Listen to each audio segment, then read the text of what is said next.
Alrighty guys, welcome back to Star Wars Review.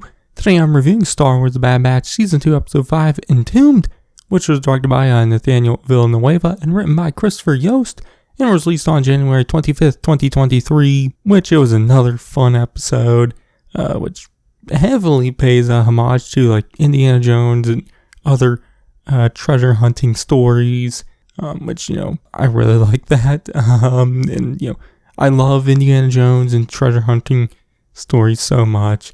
Indiana Jones I probably love just as much as I love Star Wars, so I really enjoyed that about this episode. It was just a lot of fun having a Star Wars twist to it, but also the Bad Batch doing it, so it just made it a lot more fun. I just loved it. A lot like last week's episode, it wasn't like some like big, episode. It just was kind of just a adventure of the week, I guess, kind of episode.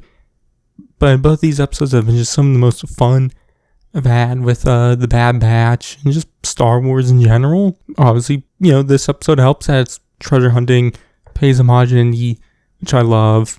And last week's episode was a race, and I wouldn't say I'm really super duper into like racing stories, but when it's Star Wars, I really like it. Like, I love pod racing, and I wish we've gotten more pod racing. So I liked last week's episode for that, but I just really like this show because it can have episodes like this, but then it can also have episodes like episode 3, The Solitary Clone, which are a little more darker and more serious. And then it can have 2 episodes like this where are just super duper fun. So I really like that, and I really enjoyed these last 3 episodes of season 2 so far. But this episode fully introduces us to the new character Fee Gianna, voiced by Wanda Sykes. We saw her briefly in the first episode of this season, but like I said, very briefly, only kind of one scene. And in this episode, she's one of the main characters, which she's a pirate slash treasure hunter. One thing I found funny was kind of throughout the episode, we see that she's likes to tell stories and whatnot, and obviously the Bad Batch don't believe it. Definitely Hunter's like, here she goes again. But like at the start of the episode, we see her telling a story to I think their names are Bolo and Ketch. They're like kind of the 2 bar patrons we see at Sid's Parlor a lot. Which Tech says the story Fee is telling, which I guess Fee has told to them also, is different every time he hears her tell it. So I found that funny, and obviously kind of proves that, when Hunter and whatnot is like, again with these stories, kind of knows that Fee's maybe not being the most truthful, but Fee's a storyteller, so she's got to add a little oomph to the stories, either change some things or, exaggerate stuff. But at the start of the episode, we do see Wrecker and Omega. They're in some like ship wreckage, trying to find a compressor, I think it was. But they find that, and Omega finds some other stuff, and then bring it back to Sid's Parlor. And some of the other stuff Omega found, Fee looks at and finds this compass, which she thinks will lead to some treasure, which Omega is really excited about it.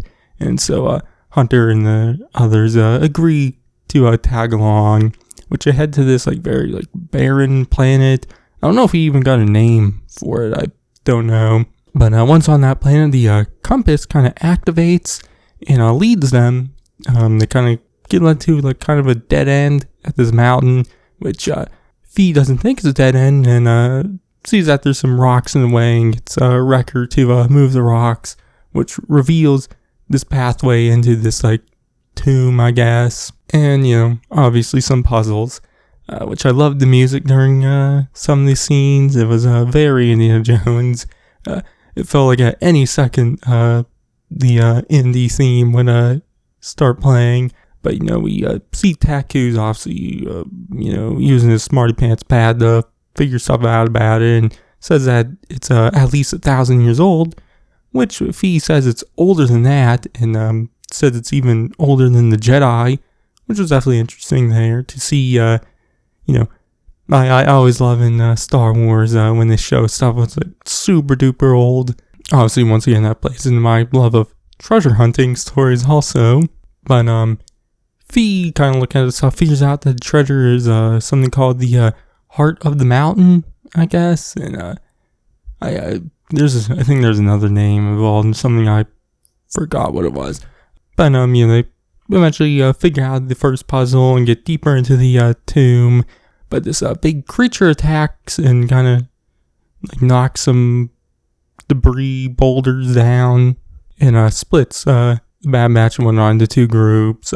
Hunter's with Omega and Fee, and so they're able to kind of continue into the tomb to find the treasure, while Tech, Echo, and Wrecker find some side passageways to find a way back to them. But we see Omega, Fee, and Hunter, find this like tube like puzzle, which Hunter doesn't think anything of it and just wants to keep going.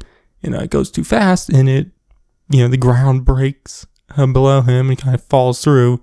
But he uses his grapple hook to get himself back up. But Omega figures the puzzle out by putting the compass into this one thingy, which then turns the tube the right way so they can walkly safe over it. But eventually the others find them, and Hunter, Omega, and Fee are at this like door, which Fee opens up and reveals the heart of the mountain, which is like this kind of crystal thingy. But there's like this big cliff, but the place is very like tech looking. I don't know how to explain it. So they kind of have to climb over, and Fee takes it out, which was a lot like the scene in at the start of Raiders of the Lost Ark when Indy takes the fertility idol. I think that's what it's called. Out. We see Omega acting like what's his name? I forget the character's name. He's a character played by Alfred Molini or Milani. I forget his name. I think it starts with an S. But like in Raiders of the Lost Ark, he's like tingling his fingers. I don't know. And we see Omega kind of doing the same things. So I like that homage there. But just like Raiders of the Lost Ark, when Fee takes it out, bad things happen, and this thing they're in is actually this big mech thingy, which we saw it a bunch in the trailers. I was wondering what it was, but it's like this big, like, I don't know, giraffe like thing. It looks like a lot like the things from the video game Horizon Zero Dawn. But, it activates and starts shooting this big laser out, which is destroying the planet. So Hunter tells Fee to put the crystal back, which Fee reluctantly agrees to. But that creature, what fought them earlier, comes back, and Fee drops the treasure down the shaft, so she has to go pick it up, which she does, but then she gets knocked out of the mech, and is kind of hanging onto this rope. But Hunter comes down and saves her. Well, we see the others take out the creature. Wrecker throws it out the window of the mech thingy. But eventually Fee puts the heart of the mountain crystal back, and the mech kind of gets destroyed as he does the crystal. And so then the episode ends with them heading back to their ship while Fee talks about another treasure she's looking for. But like I said, that's where episode ends. Which I really, really love this episode a lot. A lot like the last episode is just some of the most fun I've had with the Bad Batch. Like I said earlier, obviously it helps. This episode was a treasure hunting story, which I love. And last week's episode was a racing story in Star Wars, which I also love. So, I just had so much fun with this episode and last. But I just love how this series can be like this, and then you get episode 3. I just really, really love it. But I also really liked how this episode pays homage to Indiana Jones, and it's not subtle about it at all. It's very blatantly paying homage to it. So I really, really like that. And like I said, I love treasure hunting adventure stories. Obviously, Indiana Jones is my favorite, but I love the Uncharted games. I wouldn't say I love these, but I do enjoy the National Treasure movies with Nicolas Cage. It's probably more because it's Nicolas Cage, who I love. But I definitely really liked Fee in this episode. I loved her interactions with Omega and how excited Omega is about treasure hunting and whatnot. And Omega is someone who kind of believes in Fee's stories, where we see a character like Hunter and his interactions with Fee, and how, he does not believe Fee's stories, and isn't that into the treasure hunting. So I really like that. But all in all, I really, really like this episode a good bit. So my grade, I'm gonna give it an A-. So yeah, but that's gonna be it for this one. Next week I'll be reviewing episode 6, Tribe, I think it's called. So you can check that out then. But in the meantime, check out my reviews for the first 4 episodes and everything else to do by Vince Star Wars. I'll catch you guys in the next one. Growing stronger, we should be doing more. You want to really be free? Then pull off this heist, and you can have a future. Rumors are more and more clones have been questioning the Order. Then they're traitors, like the Jedi.